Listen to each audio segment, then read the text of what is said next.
Oi pessoal, tudo bom? Juliano Ribeiro falando aqui com vocês, eu sou AKT e AKC aqui na Aspercom. Hoje eu quero comentar um pouquinho sobre consenso. E é um dos tópicos que a gente discute bastante em nossos treinamentos, então acho que vale a pena a gente conversar um pouquinho sobre eles. Vamos lá? Eu vejo diversas organizações, ou melhor, diversos agilistas defendendo a ideia de que as coisas devem ser discutidas em consenso. E eu acho bonita a ideia. Tá? A ideia de que todas as pessoas são ouvidas com o mesmo peso, da mesma forma, e que as suas opiniões são consideradas, é algo que me agrada. Tá? Como ser humano, afinal de contas, eu quero ter a minha opinião ouvida. Alguém vai ter a sua opinião, que tem a sua opinião ignorada, fica extremamente chateado, enfim, não gosta daquilo ali e realmente faz todo sentido. Então, como ser humano, eu gostaria que as minhas opiniões fossem escutadas e levadas em conta para tomar a decisão. Mas vamos pegar um exemplo aqui, tá? E pelo amor de Deus, me desculpa estar entrando nesse meio, mas eu vou usar o exemplo de uma eleição presidencial, tá? E eu não estou falando de nenhum partido, facção, lado, sei lá como é que vocês chamam isso, ideologia, não estou falando disso. Estou pegando só o exemplo da eleição em si, ok? Considerando uma eleição presidencial, por exemplo, existem uma faixa de adultos que podem votar. Adultos não, começa com 16, né? Então, desde os 16 até, sei lá, acho que... Vamos pegar só os obrigatórios, vai, 18 a 60 e poucos, né? Algo assim. Digamos que a gente pega essa faixa, 18 a 60, tá? Para poder escutar a opinião de todas as pessoas que têm entre 18 e 60 anos, nós temos todo um sistema montado. Esse sistema inclui urnas, inclui transmissão, contabilização disso, totalização, validação, aferição e por aí vai. Existe todo um processo caríssimo, uma estrutura gigantesca para que cada opinião seja ouvida. Isso custa alguns milhões ou bilhões, eu não faço ideia, não fui pesquisar isso, mas com certeza é só a gente sentar aqui e começar a anotar um pouco dos valores. Deve ter portais da transparência que mostram para nós quanto que um tribunal eleitoral custa e por aí vai. Se nós pegarmos só esse exemplo, veja, e não é consenso, ainda é voto da maioria. A maioria elege, tá? E, de novo, eu vou entrar num tópico sensível, mas assim, por exemplo, a eleição passada foi 51, 52, alguma coisa assim, por cento dos votos válidos, ou seja, uma margem muito pequena entre votos de um candidato e de outro, do primeiro e do segundo, e esses dois candidatos ali tiveram essa pequena margem, ou seja, metade do país, dos votos válidos, apoiava o segundo candidato, ou quase metade do país apoiava o segundo candidato. E aí você tem um certo racha da população. Veja que não foi consenso, foi maioria. A maioria elegeu, e a maioria vai reger por 4 anos o que será os rumos desse país. Percebam que existe um certo preço envolvido nisso. E se nós extrapolarmos esse exemplo de uma eleição presidencial, trazendo isso para dentro de uma organização, imagine isso.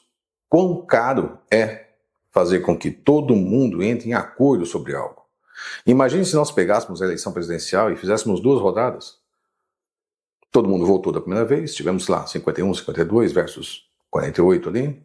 Essas pessoas agora devem discutir, entender os seus pontos, conversar umas com as outras e tentar fazer uma segunda rodada. E uma terceira rodada para ver se eles entram em alinhamento e tudo mais. Já vi o pessoal jogando cartas uma vez dentro de uma empresa, tentando fazer isso. Tentando se entender sobre um assunto, obviamente, muito menor e muito menos impactante. Como, por exemplo, qual é o grau de esforço que vai ser necessário para executar uma determinada tarefa. É interessante? Claro que é. Mas quanto de esforço estamos aplicando nisso para poder ter o resultado que queremos? Qual é o tamanho da vontade que a gente tem aqui de que todo mundo esteja completamente alinhado sobre algo antes de que a gente possa começar? De novo, é interessante. Me é prazeroso a ideia de que todos estejam caminhando na mesma direção. Mas são humanos, individualistas.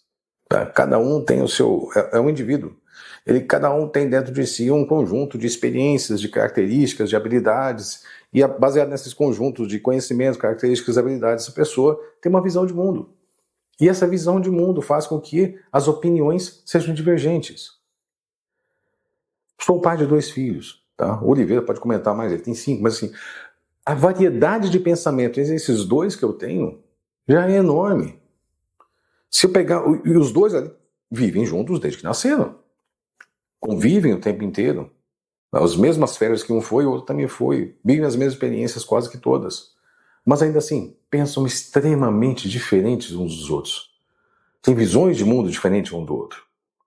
Agora, imagine pessoas que estão trabalhando juntas, que pode até gostar umas das outras, tá? Vamos partir do pressuposto que sim, se gostam, que se alinham sobre muitos pensamentos, que gostam de estar trabalhando na mesma empresa, e me chega uma tarefa e pede, olha, isso aqui requer tanto de esforço. O fulano diz não, o ciclano diz sim, o terceiro diz que é o dobro, o quarto diz que é metade, e aí entra nessa conversa toda de quem está certo e quem está errado. Minha gente, consenso é caro. A maioria às vezes vence. E nesse caso, e se a gente pudesse evitar de que as pessoas tivessem que dar a sua opinião em algo que não é necessário opinião? É por isso, por essas e outras, que muitas das implementações de Kanban não trabalham com estimativas. Estimativa é opinião. Estimativa é eu perguntar para você quanto tempo leva e pedir um compromisso em cima disso. É muito pessoal, muito humano. Na minha experiência, tal coisa leva tanto tempo, na experiência do outro leva outro tempo. Não é tão interessante, é frágil.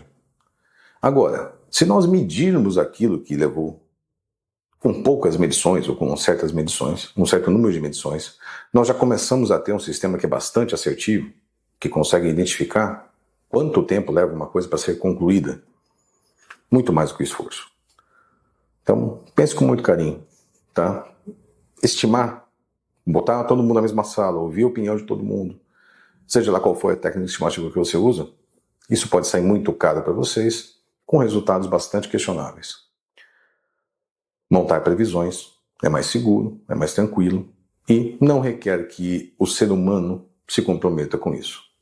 É uma coisa que o sistema de trabalho vai trazer para vocês. Tá bom? Espero que a mensagem tenha ficado clara. Se não, deixem aí nos comentários. Fica com Deus e até a próxima.